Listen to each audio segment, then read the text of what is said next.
If you like to make your NFL games a little bit more interesting, you've come to the right place. It's the Even Money Podcast with Ross Tucker and Steve Fezzik. Yeah, Vegas, baby. Vegas. It is the Even Money Podcast. We are, of course, presented by those dudes over at DraftKings Sportsbook. Very appreciative to them. Very appreciative to you guys that take advantage of all kinds of different codes and discounts they have if you use the code Ross. Obviously, if you're a new customer, they got some really good stuff. But even the existing customers, they usually have some pretty good things for you if you use the code Ross over at DraftKings Sportsbook. Makes sense because I'm Ross Tucker, former NFL offensive lineman, 5 teams, 7 years. Most of you also, I think some of you, listen or watch the Ross Tucker Football Podcast. Awesome interview with LeVar Arrington yesterday, talking about our fights when we played for Washington together. We have different viewpoints on those fights. I am right, he is wrong, basically. So you're going to want to listen or watch that. That guy, absolute freak of nature, just unbelievable, the gifts he had, just absolutely crazy. Of course, the College Draft Podcast with Emory Hunt is fantastic. We're getting closer to college football, which means we're getting closer to Emory and I making our picks against the spread on the College Draft Podcast. Certainly the Fantasy Feast podcast is awesome as well. But this has become, certainly during the NFL season, the crown jewel of them all. The Even Money Betting Podcast last week was epic with Warren Sharp going over the schedule inequities. Really looking forward to just picking Steve's brain today on what he's done since the schedule came out. What did he do that night? What's he doing now? What will he wait to do? This is sort of schedule release NFL betting 101 with our guy Steve Fezzik. Check me out on social media, please, at Ross Tucker NFL. Check him out at Ross Tucker Pod. I should mention, by the way, if you rate and review this show on Apple Podcasts or Spotify or whatever, and then forward me a screenshot of that, Ross at RossTucker.com, you get to ask Steve Fezzik a question on the show, which is pretty darn cool.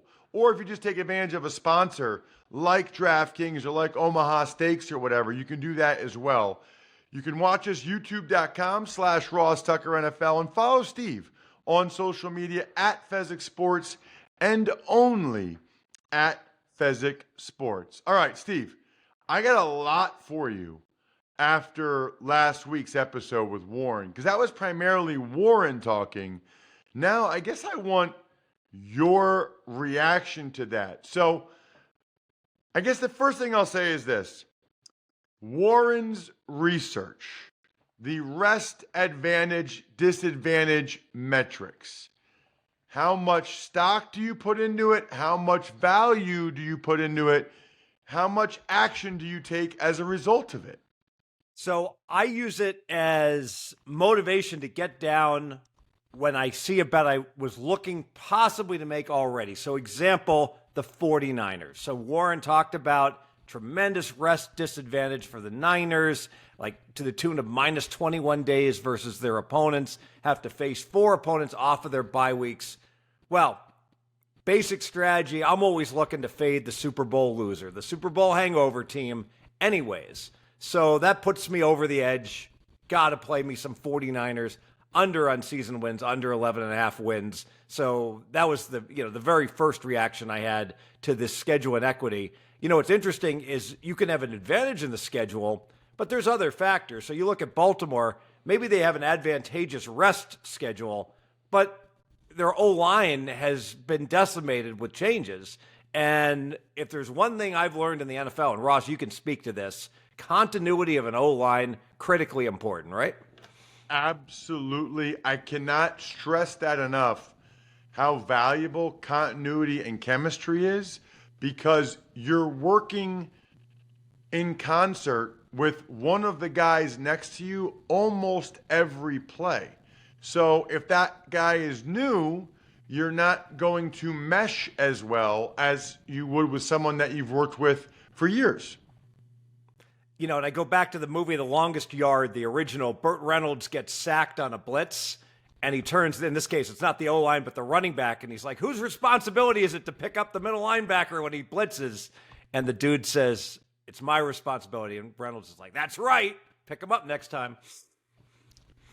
And it's, I cannot stress enough how important that is. And I actually think, Steve, that is one area where NFL teams, I think there's an advantage to be had there if teams did a better job of keeping the guys that they have. And I mean like really developing their practice squad guys or the 8th or 9th offensive linemen such that you want to keep your starters, you want to keep that continuity.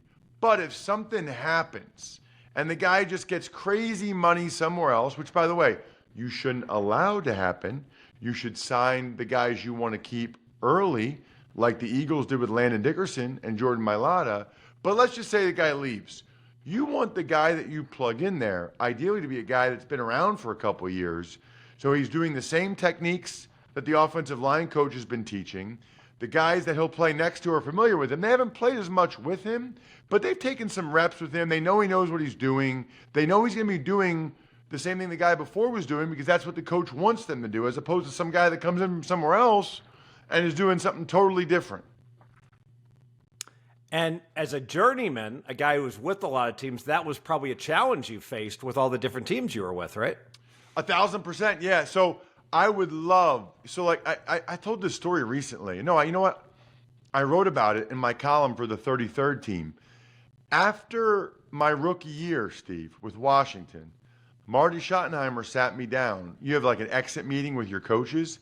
He sat me down and said, Ross, I can see you starting at left guard next year. You know, you're going to get every opportunity to win that job. And I was like, yes. I love the offense. I love the offensive line coach. I love Marty Schottenheimer. He got fired the next day by Daniel Snyder, who wanted to bring in Steve Spurrier. And the offenses couldn't possibly have been different. I was better as a run blocker. Spurrier came in. We were throwing the ball 40-plus times a game out of empty. It was just – and so stuff like that happens to guys' careers a lot, Steve. Like if Washington never fired Marty Schottenheimer – and he was there for 10 years, I'd like to think that I would have been there for most of those years and that I would have reached my ceiling as a player because I would have just continued to master that offense and those techniques as opposed to playing for 5 teams, 9 different offensive line coaches. I really became a jack of all trades, but master of none. Really hard to be a consistent starter in the NFL if you're a jack of all trades. You have to master one, right? You got to master one to be a starter. So it allowed me to stick around for a while because I knew a lot of techniques. I could play a bunch of positions, but it's almost impossible to beat out these other guys that only play right guard or only play center, and they're in that offense when you've played 5 different positions for 5 different offenses. Yep, and so bottom line, Baltimore, we're going to go the Ravens under 11 wins with their lack of continuity on the O-line, and Lamar Jackson, by the time the season starts, he might be down to 180 pounds. He keeps like shrinking, right, Ross? He's lost some weight. He's down to 205, and he says he wants to be more agile. I guess I was like, how can Lamar Jackson be more agile? I mean, he is like about as agile as it gets. I'm excited to see a more agile Lamar Jackson. All right, so that's interesting. So your point there, Steve, is that you put stock in Warren's schedule stuff, but not so much that it's going to change your mind on how you feel about the Baltimore Ravens. Yeah, I think it's worth about a half a win, okay? The maximum impact of a bad schedule. If you were going to be like, so Baltimore has a good schedule. What's a difficult schedule, but a lot of good in terms of rest. So instead of winning 10 games, they should win 10 and a half. I'm still going to go under 11 wins. Okay. That leads to the next question as it relates to Warren and his data. And we hinted at this last week.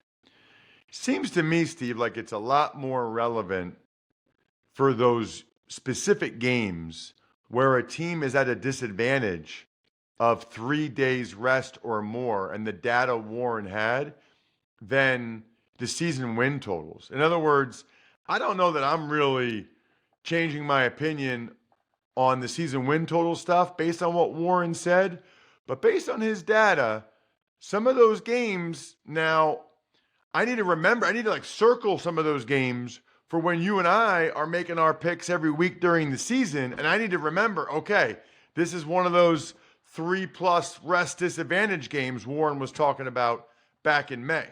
Yeah, what's interesting about this, and everyone has a different database, and the numbers aren't always the same in that database, because Warren was making the case for how strong it was on that specific game. And I know RJ Bell tried to duplicate Warren's work, and he ran the numbers. He reached the same conclusion as Warren, that having a rest disadvantage is bad. But RJ basically pointed to, it's not just bad necessarily when you're at a rest disadvantage for a specific game. Those teams actually were close, very close to 50%. But it has a cumulative impact that the following week, even when you're not at a rest disadvantage, you had to put in so much extra effort the week before that it has a hangover impact on all the games. That is interesting, Steve. You know what else is interesting? How awesome it is to eat meat when we can start to grill now when the weather's better, at least here on the East Coast. And how awesome it is to give your dad a world-class steak for Father's Day. The Father's Day experts at Omaha Steaks have made it easy to put a smile on the big guy's face this summer. Hand-selected gift packages starting at just $89. I just got mine, Steve. I just got mine in the mail. It is awesome. They have perfected more than steak, and your dad's guaranteed to love every bite. Premium proteins like juicy pork chops, air-grilled chicken, and I love their beefy burgers. I love a good steak, I'm not going to lie, but I don't even know if I like a good steak more than like a perfect cheeseburger. Anyway, go to omahasteaks.com and use promo code EVEN to get an exclusive savings. Shop for unforgettable gifts guaranteed to make Dad's day. That's omahasteaks.com.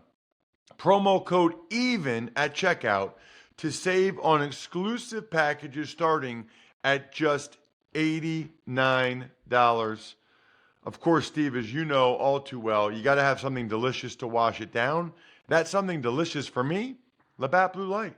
Drink some Labatt Blue Lights with your friends. Live life to the power of we. Always enjoy responsibly. Beer, Labatt USA, Buffalo, New York. Okay, so Steve, let's get back to the Warren conversation. So with those weeks that he talked about, where certain teams are at a 3-day plus rest disadvantage, here's my question for you. Did you already place money on those games? Or because of his metrics of how they play out against the spread, he used the Chiefs last year, the Niners last year, can we just wait till that week now based on his data? Or I guess in my head, correct me if I'm wrong, people have either taken action on it and the line already moved a little bit, or at this point, we can wait till that week. Are we kind of like in the middle now where we didn't beat the initial number, and now the number's not going to change, so there's no reason to tie up our money for that long now? What I would do, and I haven't done it yet, frankly, because I don't reside in a state, that I have access to these lines. But I think you want to look at the power ratings on the teams, all right? And you want to compute what the fair number should be on these games. And if you're being dealt a fair number, but one team is at a 3-day rest disadvantage, I would fire against that team right now. Because what's going to happen is that the odds makers are going to set these lines based on power ratings, and maybe they're going to adjust for this good situation, maybe not. If they don't adjust for the situation, I would fire right away on it. Very likely you're going to get the best of the number by the time the season kicks off. Interesting. Okay. My other question about that, what did you do to walk me through what you did on schedule release night? In other words, Is it too late on some level by the time Warren puts his information out there? Meaning, he runs all the numbers, he runs all the rest advantage, rest disadvantage stuff. Are there people, are you one of them, that you're able to calculate that faster and you're able to place certain wagers, within 15 minutes, within an hour after the schedule is released, as opposed to whenever Warren's schedule and equity article comes out the next day or two? Oh, you still have plenty of time. I mean, 99% of the money still has not been bet on the NFL for what's going to be bet during those games and on the season wins. So, you can still get the 49ers under 11.5 wins. That's his number one rest disadvantage team. That hasn't drifted. So, absolutely, you can still get down on that information. All right, so what, if anything, did you do when the schedule came out? I attack week 1. So that's the lines that are going to move the fastest. You asked the question, is it too late? And the first thing I look at, Ross, is games lined at or around 3, because I want to get the best. We talked about how we love laying 2.5, and we love even more taking 3.5 on games specifically. So there were 4 games aligned right around 3. I'm going to tell you the right side, I believe, on those 4 games right now and what I bet. So the Chargers are home. Well, they're in LA against the Raiders. The crowd will be probably Raider crowd. I laid 3 with the Chargers. I see no world that a team led by Herbert with Harbaugh isn't going to be laying more than 3 against a rebuilding Raiders team with an interim coach that maybe or maybe not will be capable of coaching. Yay or nay? You agree? Yeah, I think there's some truth to that for sure. And now these are your opinions on power ratings. This is not your opinion on which way the line will move necessarily. Well, both, really, because if my power rating is right, other people are going to make the same bet. So I'm just trying to get to it before they do. Second one, Sunday Night Football. You can still get this one at DraftKings. Detroit Lions, -3, lay $1.20 against the Rams. Rams, nice little team, some good weapons, good quarterback. But the Lions are Super Bowl contender, Ross. -3, -120. That number won't be there in a few days. Let's lock in the -3. The other thing about that, I think is somewhat notable. Kyron Williams is out the entire offseason with this foot injury, and he was sort of the bell cow for that Rams offense. They're saying he'll be back by training camp, but I'm always a little bit skeptical. If a guy's out for the entire offseason program, I mean, it's May, and whatever happened, it's still bothering him in May. It's been a long time. It's been 4 months since they played, so this is not like some little rinky-dink injury that he's dealing with, and he's dealt with a lot of them in his career. So that's another reason why I'm with you on that one. All right, what else you got? I got 2 more. This one I flipped on. Baltimore opening night. We've got Baltimore, Kansas City. Initially, I was like, I like the Ravens. Playoff revenge plus the 3. It's 2.5 to 3. The more I think about this, lack of continuity in the O-line in Baltimore, game in Arrowhead. We have God at quarterback for Kansas City, of course. I laid the 2.5 on Kansas City. I think KC should be a 3-point favorite, so I laid the 2.5. That makes sense to me for the reasons that you named. And then last but not least, let's have a dog here. So Atlanta is supposed to win over 9.5 games, and the Pittsburgh Steelers are only supposed to win just around 8 games. Atlanta's home, and they're laying 3. That actually looks a little bit light considering the season win numbers. However, if you look at the strength of schedule, the Falcons play a total cupcake schedule, and the Steelers have a horrendously difficult schedule. I don't think there's any difference between these two teams right now, week 1, in terms of a power rating. So if I get the Steelers +3, which I can, I think that's outstanding value against an Atlanta team that, frankly, has to get used to a brand new quarterback. That continuity won't be there. Give me the Steelers +3. I also think, just as an aside, there's a little bit of an advantage for the Steelers with Arthur Smith knowing the personnel in Atlanta as well as he does, being their head coach. The last few years, obviously, Arthur Smith really, really understands the personnel there, which I think counteracts whatever the Falcons might know about his scheme. So interesting, Steve. I like it that you put down 4. So when the schedule comes out, you're all in primarily on week 1 because that's the numbers that'll move the fastest. Those are the ones that you want to make sure you get in on. Exactly right. And frankly, I don't spend as much time on the games lined at 4.5 because what do I really care if I'm laying 4.5 or 5 or 4? It's less likely. Every number is important, but those numbers aren't as important. What numbers are important are teaser numbers. So I can tell you, I've already teased the Cincinnati Bengals. They've got up. They're hosting New England. I think they're going to close double-digit favorites. They're still -9, Ross. So your window is about to slam shut on Bengal teasers. You can play a 6.5-point teaser and tease Cincy from 9 down to that -2.5. I would do that now before that number goes higher, and then you won't be able to tease. So what makes a lot of sense to me there, and what's interesting is, I was totally thinking about Warren's stuff as it relates to the schedule coming out. The stuff that you jumped on right away had nothing to do with rest disparity or disadvantage or any of that stuff. It's just the week 1 games, now that we know what they are, who you like and who you don't. And a lot of that was historically, Caesars has put up games of the year here in Nevada, and I could bet liberally on those. And this year, and this goes to show, they're no dummies. They look at it, and they haven't been profitable. Caesars hasn't, so they're dealing -120 on all these week 2, week 3, week 4 lines, sides, and totals. You know what? I'm not very interested in trying to win, tying up all my money for 6 months when I got to lay -120 on bets, so it became less of a priority for me. Okay, that makes sense. Just to peel back the curtain a little bit here, Steve, you and I are recording this a little bit early because of the holiday weekend and some stuff we got going on next week. But as of when we are recording this, I don't think the Indiana Fever in the WNBA have won a game yet.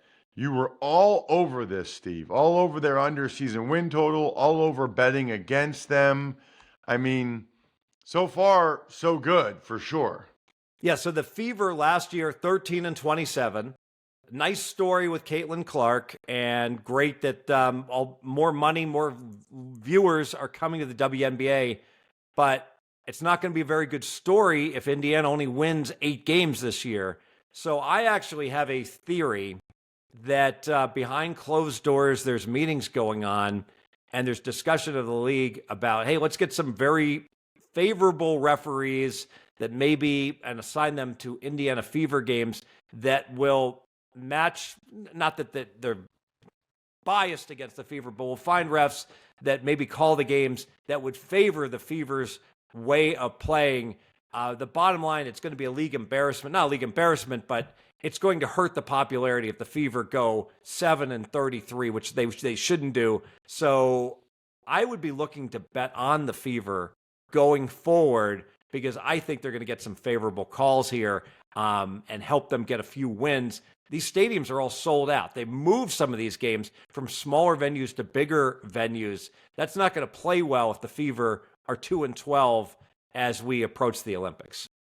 Last thing, Steve, this is not an email question. This is actually a question from a listener who I saw at a bar mitzvah last weekend. By the way, bar mitzvahs are unbelievable. Like, they're better than my wedding was. I had no idea. Anyway, it's my buddy Steve, and he wanted to get your thoughts, Steve, on 4-team teasers where you can add 13 points to the line. So I guess he dabbles in 4-team teasers where you can go up or down 13 points. I don't know where he's doing that or what. Your thoughts on that in about 30 seconds. It's funny because I just met with my buddy Evan, and he loves these 13-point teasers. He asked me to look into it. And, specifically, I think they have value. And the real value here is, if you think about it, you want to go ahead and take a look at a 15-point favorite, and you bring them down to a 2-point favorite with that extra 13 points. So as long as it's -130, I'll do the pricing. I have not done the pricing, but I do think there's absolutely can be value playing these 4-team 13-point teasers. Interesting. I never even heard of him until he mentioned it to me. I didn't even know that you could do that. I do know that this show's awesome. He's at Fezzik Sports. I'm at Ross Tucker NFL on social media. Have a great week, everybody. Hope you guys win some money. Thanks for tuning in to Even Money. Make sure to also check out the Ross Tucker Football Podcast, Fantasy Feast, and College Draft, all on the DraftKings Network, YouTube, or subscribe to the podcast on your favorite platform.